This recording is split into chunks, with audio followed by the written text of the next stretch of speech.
everybody? Welcome to today's episode of the Four Line Podcast. This is episode 32, I believe, and I am here in Florida. But my name is CJ. It is your amigo Brandon. And we're joined by a special guest, Mr. Keith McPherson from Pinstripe Strong, Talking Nets, and from John Boy Media, the king of Yankees Twitter. Keith, how you doing today, man? Yo, what up, fellas? Happy Monday. New series starts tonight in Kansas City. I'm doing well. Appreciate y'all having me on. I like to see the younger generation, the next wave of Yankee content creators and podcasters branding and making themselves known out here in the Yankee world. And I see you guys, put in some work. I'm happy to be on the podcast and talk Yanks with y'all today. Anytime, man. Thank you for the words. I appreciate it. But Brandon, how are you doing today? I'm doing good, except the fact that I'm feeling a little run down. Got a little COVID test after this. Got to pray that I don't have it, but Damn. No, you about to miss the pod. They're gonna put you on the IL. Yeah, I'm about to be on the IL just like Mr. Rizzo and everybody else on the Yankees. We'll get into that a little later, but yeah, I'm doing okay. I'm actually out here in Disney World. I've been here for quite some time. So my parents have dipped the hotel, so I got some space to myself finally. I brought my camera and everything so I could record down here. I don't know if you guys remember back last year I was filming in South Carolina. Now I'm here filming in Florida. But anyway, Keith, that's something we always like to do before we start every episode. We always do the fits of the day. So, Brandon, you want to start today? Yeah, so I got on this sick tee. I copped in Lake George. Win, lose, or tie, Yankees fan till I die. Then we got on the 1999 World Series with the ICUV Hat Club pins. You know how we do. CJ, what do you got on? Today we got the Bronx Evil Empire shirt, fresh from my mom's T-shirt press. And then we got the 1996 World Series, pink brim. I love this fitted. Keith, what do you got on today?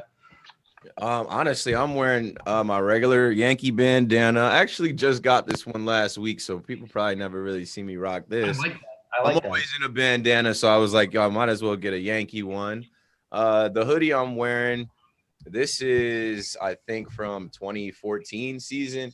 This is the one they wore in the dugout in 2014. I just like it because it's got a little, like, zipper on the hoodie, like, right here. Oh, yeah. I have a similar one to that. Yeah, it's Majestic. I don't think Majestic makes anything for MLB anymore. It's all Nike now. But, yeah, this is just the hoodie I put on first thing in the morning when I woke up. I haven't changed from last night. Oh, I'm wearing the Gleyber Torres tee from Pinstripe Strong.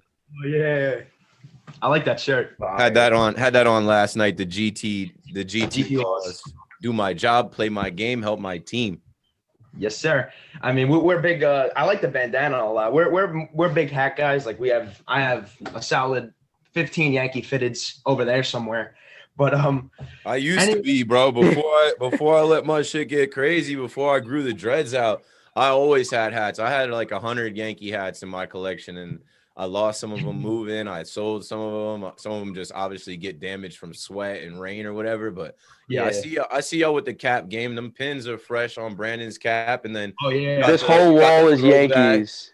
Oh yeah. I was keeping that. I see the caps in the back, and then the Air Jordan 1. So of course, we're big sneaker guys. Of course, and, I appreciate the drip. I appreciate y'all calling out the fits. A lot of these dudes out here in Yankee land, they're not swaggy at all. They got zero drip. They got no type of style, no type of swag. Yeah, we like to incorporate that into our videos. It's a nice little touch. Speaking of like Yankees fits, like ever since I started to grow out my hair and I wear the Yankee fitted everywhere, everyone's like, "Oh, you look like Garrett Cole," and I actually had worn the Garrett Cole jersey the other day, and people are like, "Oh, is that Garrett Cole walking over there?" Stole Cole's whole swag. Exactly. I stole Cole's wave. I mean, I don't think Cole has the chains though. I mean, you never know. But anyway, going on to the actual video, we got some news for you guys. And the last podcast we had done, I've been traveling. So the last one we did was the day prior to the deadline. Obviously, since then, Joey Gallo and Anthony Rizzo are Yankees, and they're rather shocking when no one really thought Anthony Rizzo would be a Yankee. I mean, that was pretty cool. The Yankees have gone 8-2 over their last 10 games, which is huge. They won series against the Rays, the Marlins, the Orioles and the Mariners, which was big. I mean, because the Mariners are competing with us for the wild card spot. Gallo and Rizzo are obviously New York Yankees, and Andrew Heaney, Jolie Rodriguez, and Clay Holmes are also looking pretty solid. Those were more acquisitions from the deadline. A lot of people had ripped the Clay Holmes move at first, including me. Like, I really liked Hoy Park, but what do you guys think of Clay Holmes so far? I mean, I'm a huge fan of what he's been showing. Nah, yeah, so far I really like him. Kind of pissed that we got rid of Hoy Park because that would have been a really good prospect to let him develop. Because being that they had called him up when that whole COVID outbreak happened with the Yankees organization, people got to see how he played as a player, and I really hope that he does good now. But yeah, Clay Holmes, at the beginning, I was really pissed off about the trade because I just wanted to see Gallo and Rizzo in New York. Well, let me not talk about Rizzo because I didn't think that he was coming to New York. That like completely blew my mind, but I wanted Gallo from the start. And just hearing that they gave up Hoy Park for just a pitcher, like, kind of got upset. But now I'm like, it's all right. We got Gallo and Rizzo. I'm chilling. Keith, what do you think about Clay Holmes? Yeah, well, going back to Hoy Jun Park, the one phrase I say about Park is they never loved him. They never had any love for Park. They never had any type of plan for Park. When we saw him, they threw him out in the outfield. I think he ended up in right field for his first time in the majors, like, ever. Like, he's not a right fielder. He was projecting to be a shortstop. And if you guys know anything about Anthony Volpe and you know, the Yankees' future at shortstop, it's most likely that kid. So the Yankees never loved him, and the fans loved him, right? The fans were like, what about Park? He's a left-handed, he's hitting 300, like, you know, kind of hyping him up to come up. When he came up, the Yankees showed him and then wanted to get him out of here. Now Clay Holmes, right? When you see Clay Holmes' numbers coming out of Pittsburgh, the Pirates suck. You see his numbers, you're kind of just like, okay, but he's played great so far as a Yankee. He's pitched well for us. And don't forget, this bullpen had Darren O'Day. This bullpen had Nick Nelson. This bullpen had Justin Wilson. So I'll take Clay Holmes over guys like that. I'll definitely take a Clay Holmes over a Brooks Kriske. You feel me? Like, that's what Clay Holmes was brought in to be a guy out of the bullpen that we could actually trust and rely on. Cashman kind of had to make up for his moves that he made going out and getting Darren O'Day, whose old ass is done because he got hurt in that season, and then Justin Wilson, who was just all-time bad as a Yankee for the second time. Oh, yeah. But speaking of the bullpen, we got Steven Ridings coming up here throwing flames. Like, I don't know about you guys, but when I saw this big, tall dude come in throwing heat, he reminded me of Dellin Betances at first. I was like, we haven't had a big guy like this throw heat since the Betances days. I mean, that's something you like to see, though. But the real question is, where was this guy? Like, where was he all this time when you had Nelson and Chrissy coming out? I get it because of the 40-man roster, but where were these guys? I mean, that's what I'm trying to wonder. Because you got guys like Ridings who were throwing heat, providing impact. Because obviously Brooks Kriske, I think he had one good inning in his entire tenure here when he was here. Like, I think it was that game against the Phillies, if I'm not wrong, in extras, like where he closed it out. But that was it. Kriske was never supposed to be put in some of the situations that the Yankees put him in. I don't know where the trust came from. I don't know where the idea came from that, like, he was ready. Definitely wasn't ready for that Red Sox game. But going back to Steven Ridings, what I say about him is, like, we saw him playing for the Rail Riders. We saw him. I think Talking Yanks just posted today that he was the guy that closed the perfect game for the Rail Riders. Like, and didn't know that it was a perfect game. Like, he just came in. I remember that. And like we saw him earlier in the season, but we didn't know that he was throwing 100 miles an hour. We didn't know that he had this like moxie, this gusto, this like command, this like boss energy to him. He's throwing 100 miles an hour, and then he's kind of strutting around. He's kind of looking around. He's like spitting, like, I'm the man out here. And what I think is that Cashman, they hit him. Cashman, Fishman, the Yankees front office, they hit him because with all of the talks going on around the deadline, other teams start to check through your farm and your prospects. The Yankees didn't give up any of their top 10. They also didn't give up Steven Ridings or Luis Heel. And it's kind of like, looking at it now, it's like, how did someone not come and poach them?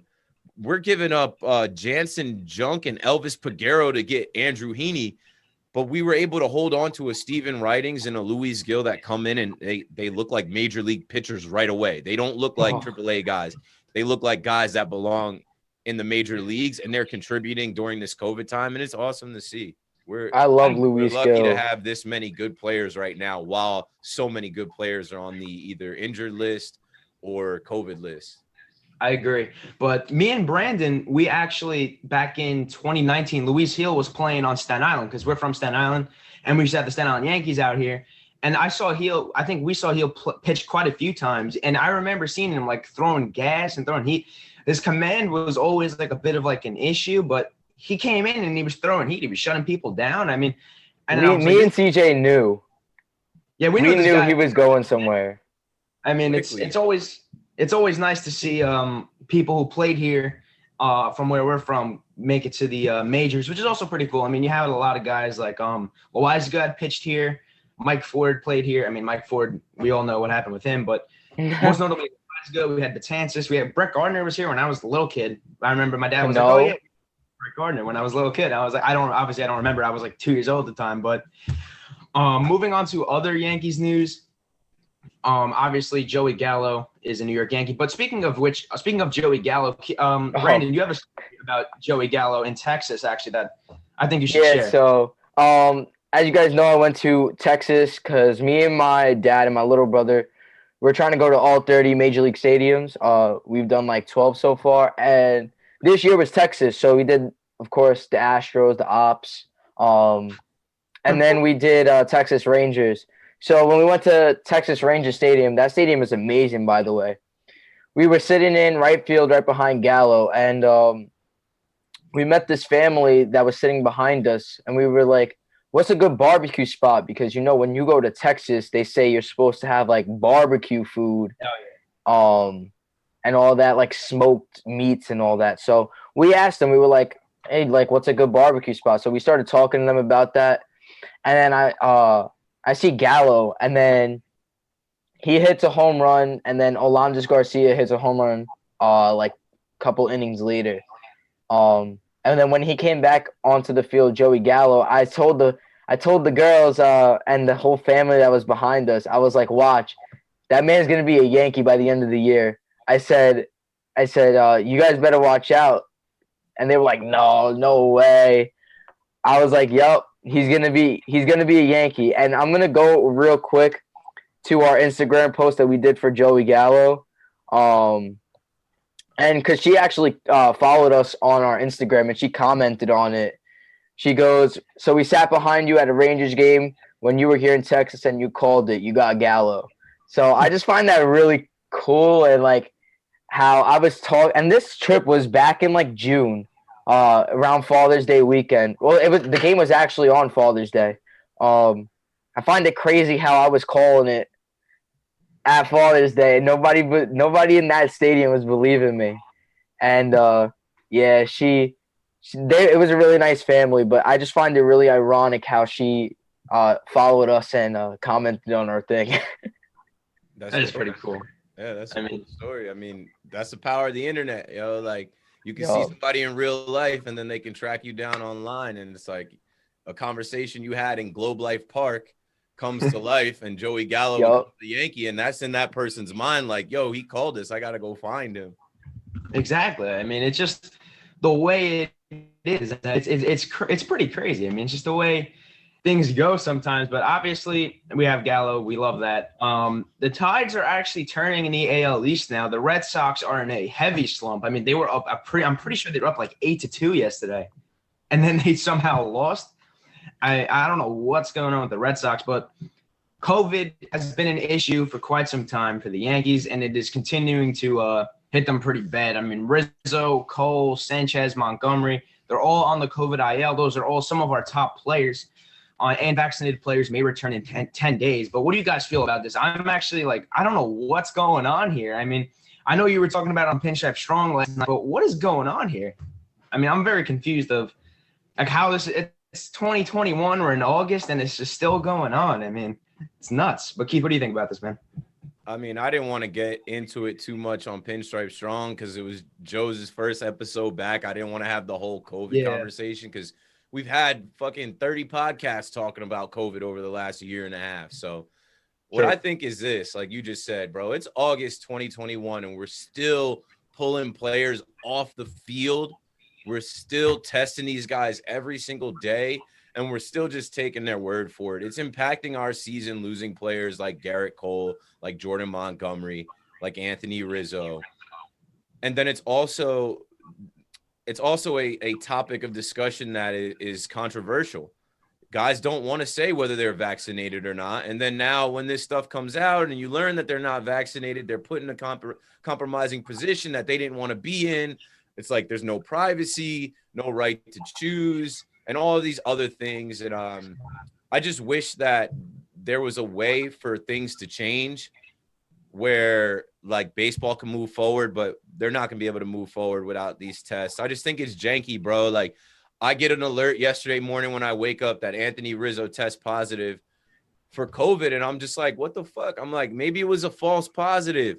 Like maybe he, who knows? It just sucks as a fan because it's like we've never had this. In all the years we've watched sports, you know, guys miss time because they're hurt. Obviously, guys take leaves because their kids are being born, because there's a death in the family. But we've never had a situation like this where this virus has been lingering around for a year and a half and it can pull players out of the game in games that you need to sweep a series, in games that you need to win.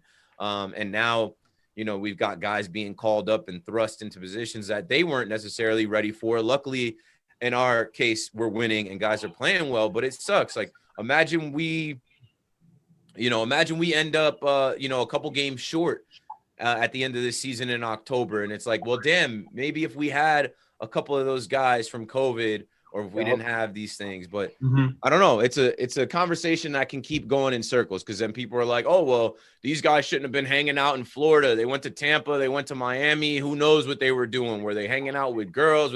It's like, yo, these dudes are grown men. Let them live their lives. But at the same time, they can't live their lives because of the COVID protocols in place. So.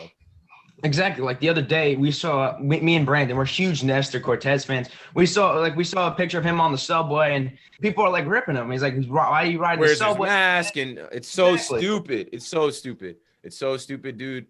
Like, you don't know if he got vaccinated or not.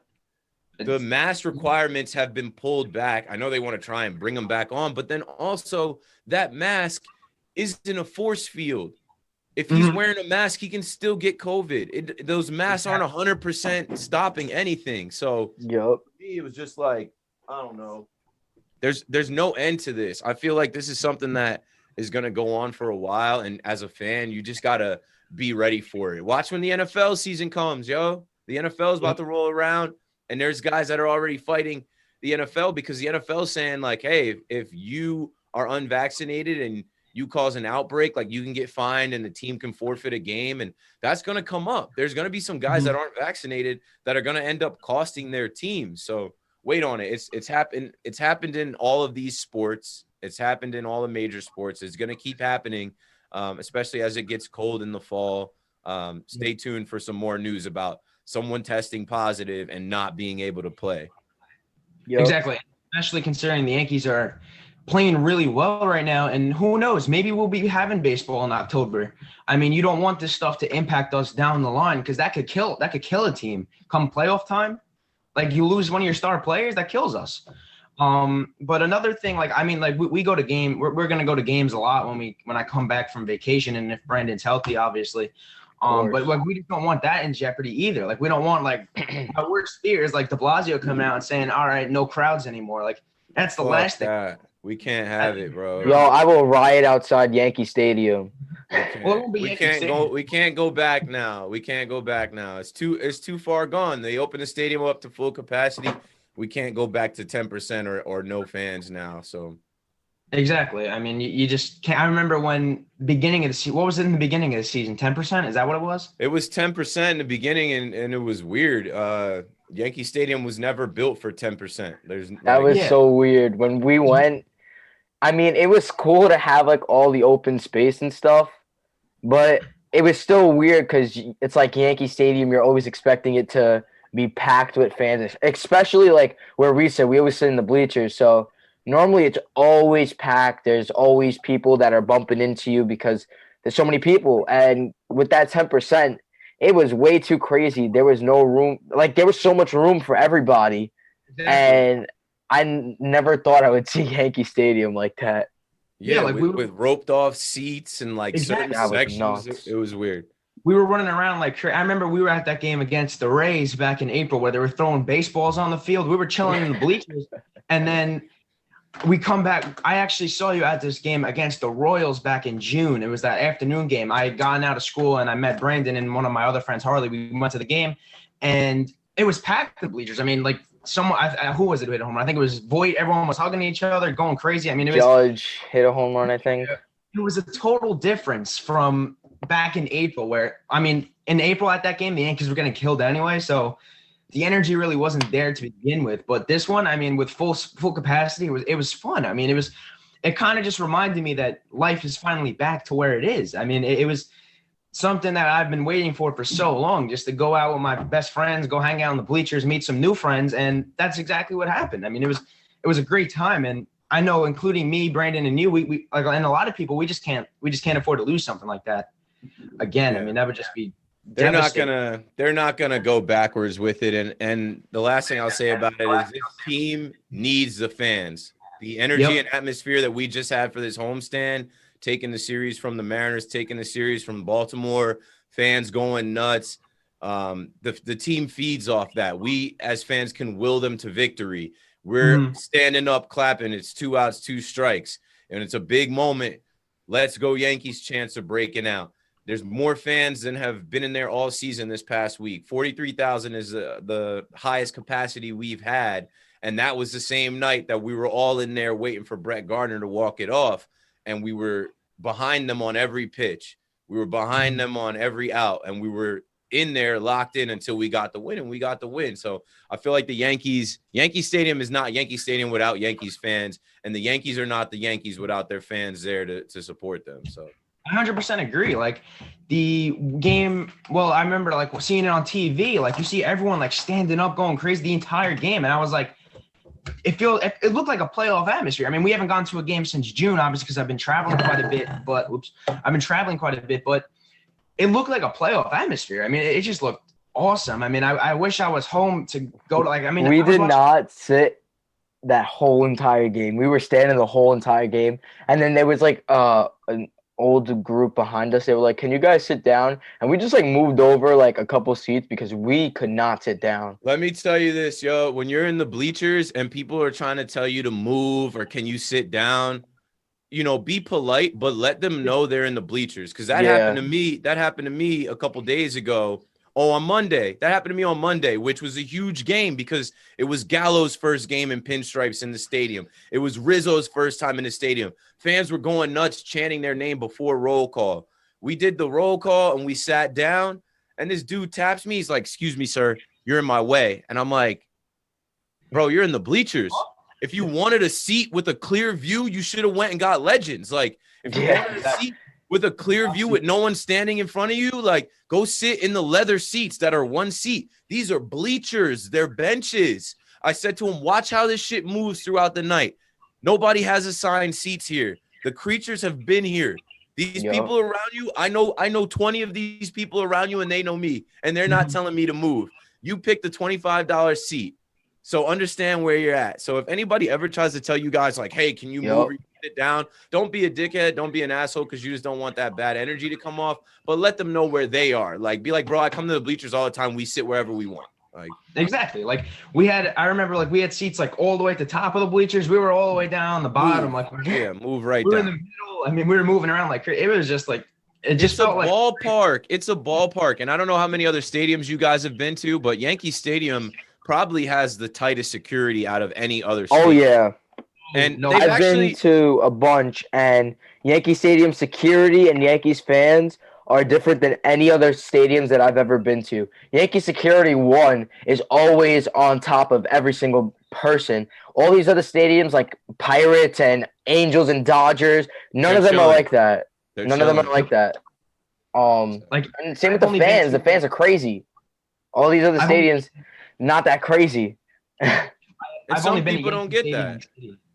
I mean, but Yankee Stadium, I mean, there's nothing like it. I mean, it's just the atmosphere is just something else. I mean, it just never is a It's bad New time out York. there. It's the main Exactly. stage. It's the big stage for baseball. It's the bright lights in New York. Like the guy that tapped me, I said to him, I was like, bro, you're well within your right to tell me to move.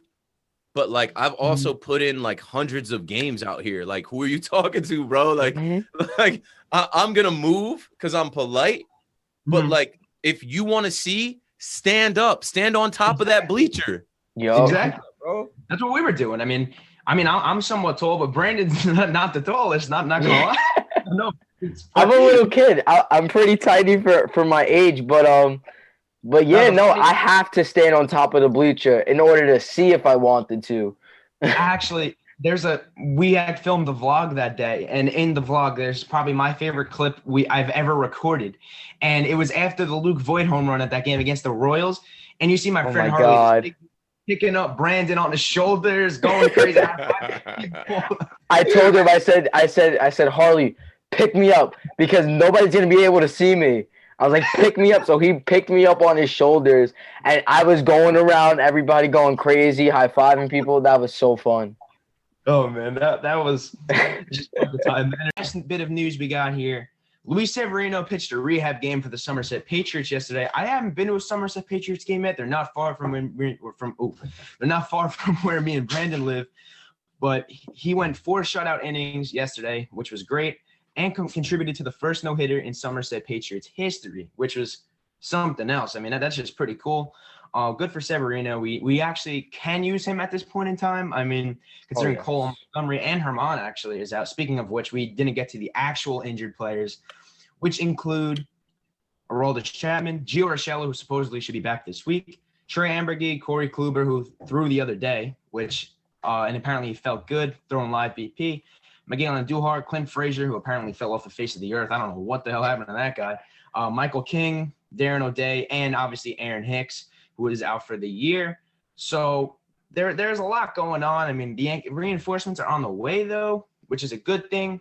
So hopefully the Yankees can get together. I mean, the Yankees they're fun to watch now. I mean, the new Yankees are pretty fun. Brandon had to go get his COVID test, so he won't be joining us for the remainder of the video. Hopefully Brandon isn't on the 10-day IL with along with Rizzo, Cole, and all those guys.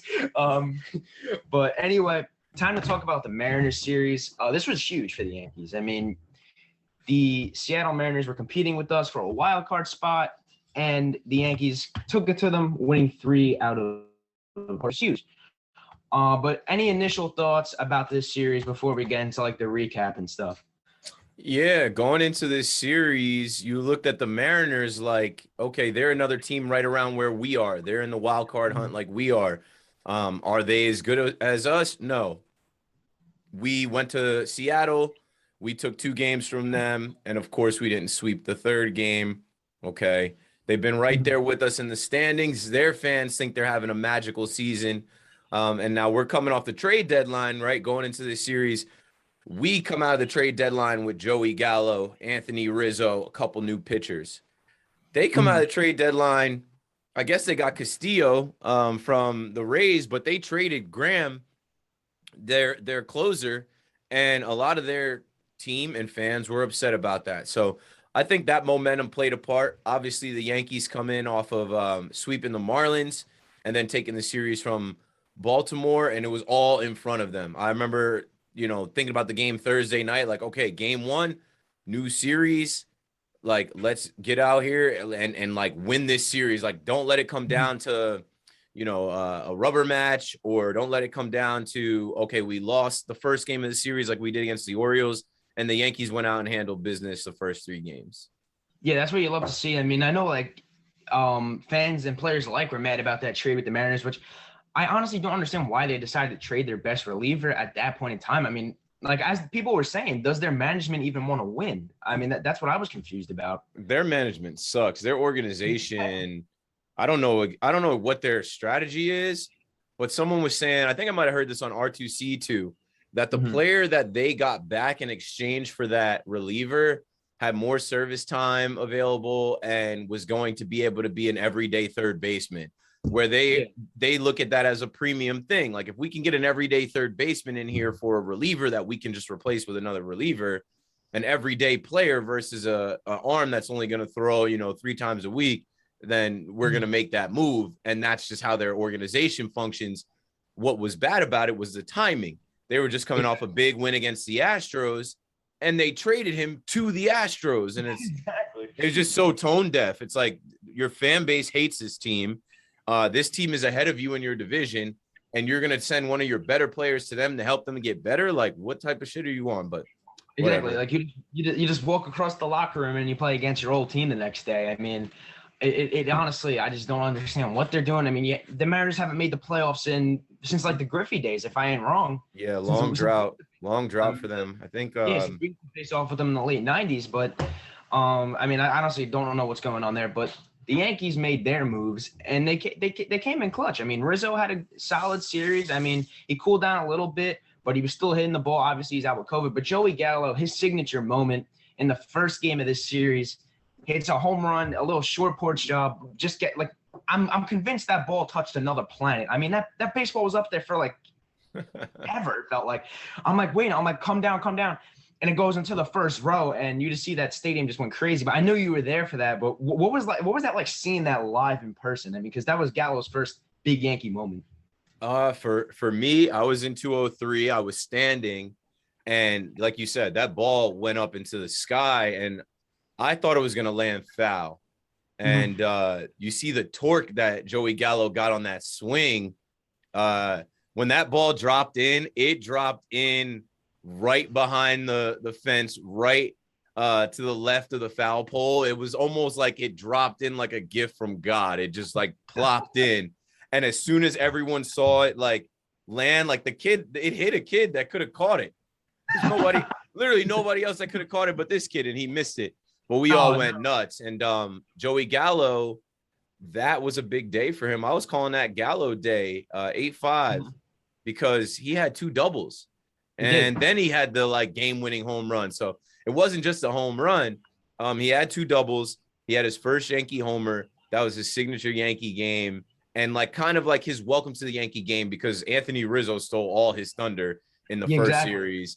But we knew, hey, this guy is the guy that we were targeting before we knew about Rizzo.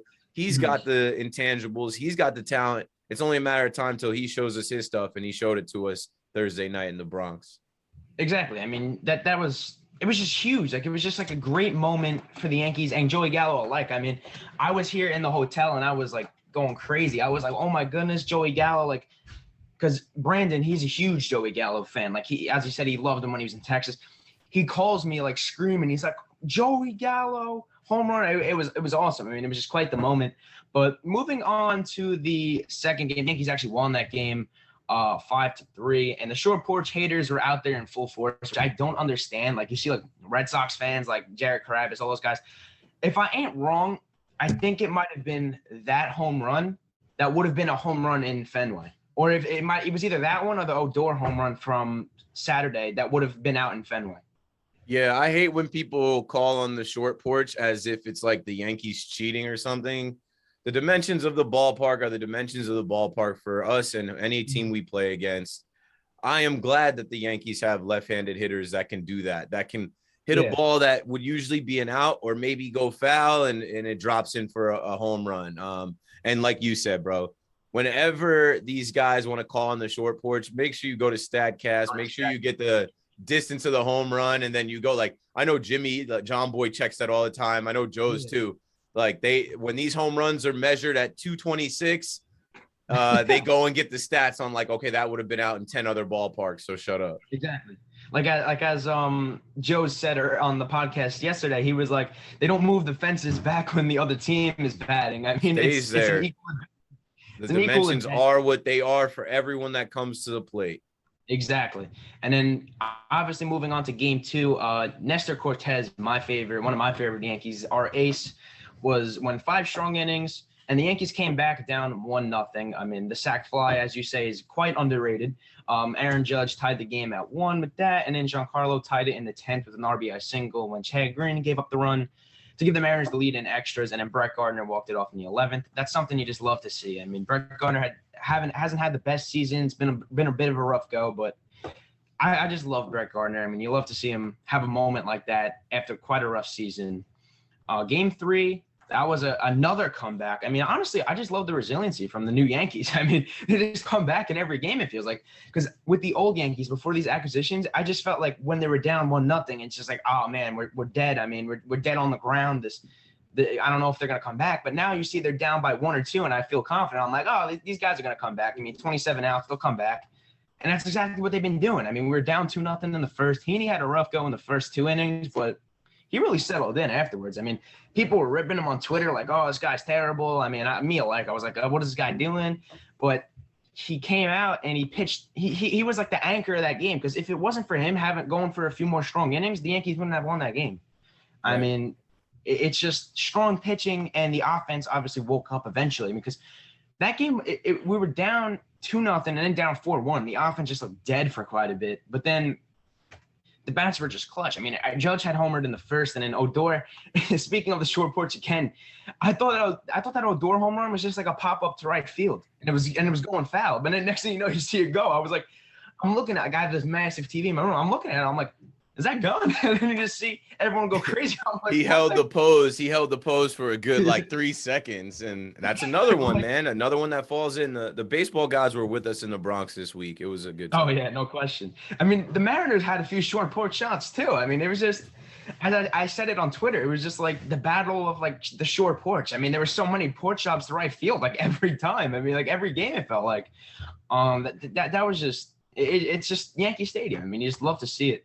Odor home run, hit a home run on that, and then clutch hitting from Torres and Higashioka essentially tied the game. And then that 5th run that gave us the lead was just bizarre. I mean, I think it was it Rizzo who hit that grounder, and then LeMahieu was standing in between the base paths. Like, I was watching it here, but I was a little confused like what happened, because I was moving around, I was doing stuff at the same time, and I see that happen. I'm like, what happened? But what was it? Like LeMahieu was just bases? They're the Mariners. The Mariners are gonna Mariner. They forgot about the runner on third. So runners at the corners, runners on first and third. That ball gets hit to the shortstop.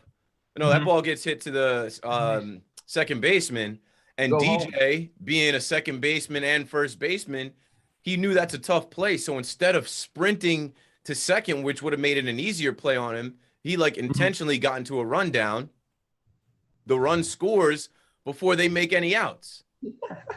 Steal a run. Great base running. It's good to see the Yankees actually be very smart on the base paths and not run into outs and basically steal a run like that in a game late, where it's like, awesome, we're actually playing baseball the way the game is supposed to be played. Exactly. Like, speaking of like base running, I mean, I knew base running was quite an issue like earlier in the season. You had people going, people stealing, getting called out all the time. But then when the Scranton Yankees had came up, you saw like Florial and Allen, and even like Glaber, like even Gary Sanchez stole a base. I mean, everyone's just being aggressive on the bases. Like, that's what the Yankees need to do more of. I mean, because it was working. I mean, they were stealing bases. They were being aggressive. I mean, you have guys like Joey Gallo. That guy can run. I mean, people are like, oh yeah, Joey Gallo is probably slow. That guy flies down. I love his hustle too. Like, he flies down the line on, like, we're just grounders in the infield. I mean, he shows a lot of heart and hustle, and that's the type of stuff that the Yankees need to do. I mean, steal bases, get in the pitcher's head, and then let the offense do the rest of the work. I mean, knock in some runs. I mean, it's something that we do well, right? We like, I think we posted a stat. We have the most stolen bases in MLB right now in a sneaky way. It isn't like we have one guy that's just got a bunch of bags. Like, Gleyber Torres, I think, is leading us as far as stolen bases, and Gleyber does it in a smart, sneaky way. It's not like he's a burner. And it really started around the time that you saw the Yankees bring up Greg Allen, Florial, Ryan Lamar, with our guys that we had. You know, it was like a new energy in there. Obviously, Gardy's going to try and steal a bag when he's on. Wade's going to try and steal a bag when he's on. But when you add other burners, man, that speed kills. So what helped the Yankees was, okay, now you're not putting guys like Luke Voit, Giancarlo Stanton, Judge on the bases that, like, they're not necessarily a threat to steal. You're putting guys on base that are a threat to steal, and they're in the pitcher's minds, and the pitchers are making mistakes throwing the ball over home plate because now the threat to steal is in this guy's mind as he's trying to also give, create outs. It's just like we didn't have that for a while. It was just like either we're hitting a home run or we're striking out. These guys are asleep on the base pass, so you don't have to worry about them. Now there's threats all around, and that's how you can steal runs like we did in that third game. Exactly. Like the hustle was there. I mean, it just brought energy. And then you see like it got in the pitcher's head and they're throwing right down the middle. I mean, I'm trying to think of, it was like the Phillies series where this started to happen. And you see, like, I'm pretty sure one of those innings in one of those games, it was just base hit after stolen base after base hit. I mean, it was just like a parade of runs, and it was something to make these guys uncomfortable. You can't have these pitchers in Yankee Stadium feeling like they're king of the world with the ball in their hands. Make them uncomfortable and watch how many mistakes they make. And then it makes it easier on the hitters because now they're throwing meatballs over the plate because they're worried about a guy stealing a base on them. And then you get the crowd going nuts too when like absolutely. you see people like stealing bases and the crowd gets. My headphones unconnected, but we had a double steal happen in the stadium a couple weeks back, and people were acting like they saw something they never saw before. It's like the Yankees never double steal. Exactly. It's rare. I mean, it's something you just don't see too often from the Yankees. And that's something that I like. I mean, I love the hustle and the energy. It just makes it more fun to watch the actual game. I mean, when you see people hustling like that, it makes it more fun. And it makes it easier for the Yankee. I mean, it makes it harder on the pitcher rather. But into the fourth game, I was actually out at Disney World yesterday. I was actually out with one of my friends all day. So I missed most of the game. I mean, I'm waiting for the bus to go back to my hotel, and I'm watching the ninth inning. I see Judge strike out looking on a curveball down the plate. I was like, oh, man, like that was just disappointing. But game four, apparently, I mean, I wasn't able to watch most of it, but I watched the highlights. I read the score. Luis Gil, he looked great. 5 innings, 2 hits, no runs. But the offense, where was it? I mean, Rizzo's out of the lineup and the offense just goes completely dormant. I mean, I don't know what it is. I mean, nobody was doing anything. I mean, you have Judge looking at pitches over the middle in crucial moments. I mean, like, what did you feel about this game? I mean, I missed most of it, but did you get to watch any of this one? Yeah, I covered this game for Pinstripe Strong on Twitter. And what I'll say about this game is there was a lot of hard hit balls right at guys like Kyle Seager. Kyle Seager put on a fucking clinic at third base. While we have nobody that can play third base well right now between Rougned Odor and Tyler Wade, like neither one of those guys are solid. They're 50-50 when the ball comes their way. Exactly.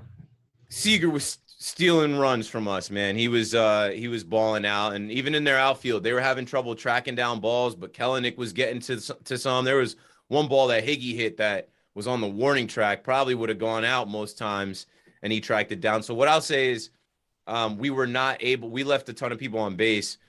The baseball guys weren't with us that day. We were not able to catch the breaks when we need them. We put the bat on the ball. We just hit the ball to where guys were. And, in a close game like that, it gets late. It's tough for Licky. He shouldn't have been in that position.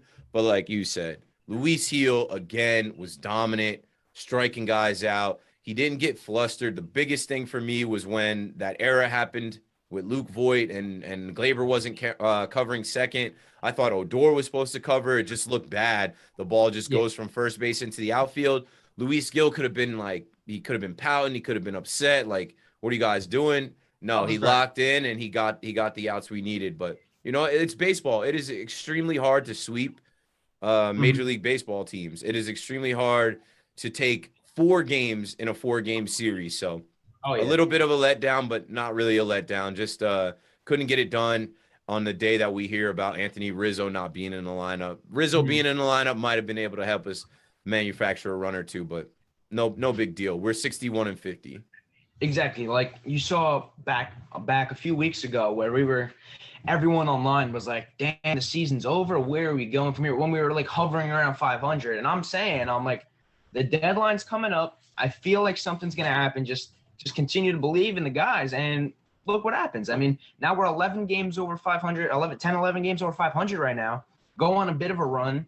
Now we got Kansas City coming up, who really isn't the toughest opponent. I mean, who did they shipped out a few guys at the deadline. I mean, I think Soler got traded, if I ain't wrong. Yeah. But then we got the White Sox after that, which actually is going to be pretty cool. The Field of Dreams game, I'm really looking forward to that. I love that movie. And then it's just seeing the Yankees play over there. It looks pretty fun. I mean, against the White Sox, I mean, the White Sox are like sneaky good. I mean, they're pretty solid. I mean, they're just leading a bad division. But what did you have to say about that? These next two series are important. We should handle business against the Royals. We should play well in Kauffman Stadium. They shouldn't compete with us. And then the White Sox, we have a chance to really send a message. The White Sox, we swept earlier this year. We had no business sweeping them. They're one of the better teams in not just the AL. They're one of the better teams in all of baseball. So with the Field of Dreams thing, I am kind of worried because it's a Thursday game out in Iowa in a field that they just made for this. We don't know how it's going to play. We don't know how the guys are going to feel. We don't know how comfortable they're going to be. And we got the news that Rizzo won't be making this trip with the team because of COVID. He played for the Cubs. I'm sure he was excited to go back to Chicago and represent the Yankees. We got the off day this Friday after Field of Dreams, and then we played 2 games at the White Sox place. And we need to try and take 2 out of 3. But I am a little bit worried because, like, this is a game that they're doing in August. That's like a gimmicky game. It's for like, it's like an MLB stunt in a way. It's an MLB activation in a way. And we're in a chase for a wild card spot, even thinking about chasing the division. And sometimes these weird games like this can throw, guys off. We have a lot of guys right now that are hot. Giancarlo Stanton is putting together back-to-back multi-game hits. Gleyber Torres is doing it now. Judge had some good games in this past series. We need those guys to continue, and we need guys to come back healthy. And hopefully, this week is good for us. And then we come back to the Bronx next Monday, a week from today, and we've got another full homestand. So hopefully we handle business on this little Midwest trip. Exactly. Like, as I remember Joe's was saying this last night, like, they didn't give him, like, he was wondering, they didn't give him an off day prior to the Field of Dreams game to kind of see, like, get a little, like, comfortable on the field, like, field some fly balls, hit some batting practice. Because I feel like, I mean, it's just, like, it's really cool. I mean, I love the Field of Dreams. I mean, I think it's a great movie, obviously. And I think it's pretty cool the Yankees are playing, like, near the movie set. But I'm a little worried, like, on the injury factor. I mean, it's like a brand new field they just constructed. No one's really played on it, obviously. So it's a bit of a possibly a bit of a risk. I mean, I think it should be cool for, like, I mean, obviously I think it's going to be an MLB publicity thing, as you said, like with ratings and all that fun stuff. It's going to be great. I thought about going when they originally announced it. I think I heard Jimmy compare it to the London series on WFAN. But I wouldn't compare it to the London series. London series was a whole different thing. This is in the state. Right? Yeah, I was at the London series. That was sick. But what I'll say between the London series and the Field of Dreams operation is that I think the London series sucked for people on TV. I think this Field of Dreams game is going to be awesome on TV. I think they're going to have an easy time weaving in the movie production into the television production. I don't think Fox is going to mess this up. I think it's going to be enchanting. I think people are going to be, like, in awe of what they see out there in Iowa. And it's the first Major League Baseball game played in Iowa. So I understand Major League Baseball trying to grow the game and bring it to places that it's not. I just, as a fan of the Yankees, I hope everybody stays healthy. I hope nothing happens. I hope that we win and we continue to roll and that this doesn't throw anybody off on our team because we've got good momentum right now. We've got good energy right now. And the team is playing the way that they need to play for us to get to where we want to be in October. Exactly. Like I was telling people, just keep believing in the Yankees. I mean, I honestly think the Yankees will be playing playoff baseball this October.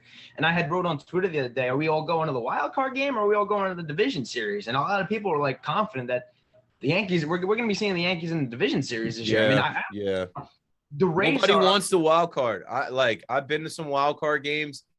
You don't want that anxiety. You don't want that feeling, bro. Like, leading up to it, like, I had a tweet that went off where the day that Cole gave it up against the Tampa Bay Rays, I was like, you guys want the wild card with Garrett Cole pitching against the Tampa Bay Rays potentially? I'm like, I don't want that scenario. Like, that's not what I'm gunning for. And that was before the trade deadline, obviously. Exactly. But then after the deadline, we get some new Yankees, we get some new energy, and it's like, yo, go and compete. It's right in front of you. You play the Rays again. You play the Red Sox again. The Red Sox are on a skid. Go steal this division and then bypass the wild card. I would love to steal the division, and then the wild card is Tampa and the Red Sox. They duke it out and whatever. Like, I would love for that to happen.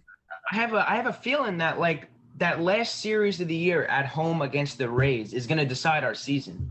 Like, it's going to decide if we win the division or if we play in the wild card. So that's in the beginning of October. I mean, that's just something I'll really look forward to if the Yankees continue to play this way, because I think the division's up for grabs. I mean, I think the Yankees have had a solid record against the Rays this year. I mean, it's not like last year where every time we played the Rays, it felt like we lost. I mean, with the Brasso and Chapman and all that fun stuff. I mean, we were terrible against the Rays last year, but we've kind of like bounced back in a way, I'd say. I mean, Red Sox, haven't had the best luck against them, but they're on a skid right now, and they come to the Bronx next week for a doubleheader, I'm pretty sure, in one day, and then you got 2 other games, I'm pretty sure. So there's a lot of momentum on the Yankee side, and the Red Sox are just in a free fall at the moment. I mean, they pulled like a classic, like a, I don't know, well, I want to say like classic, but when the Yankees were blowing games all the time, like back in July and June, that's what the Red Sox are doing last night. I mean, they were up 8-2 and they give up 7 runs and they lose. I mean, I was like, one of my friends is a Red Sox fan. I was like, yeah, I've been there. I mean, I know how that feels. It doesn't feel too great, but honestly, I think the division is up for grabs. You just got to keep believing in the Yankees.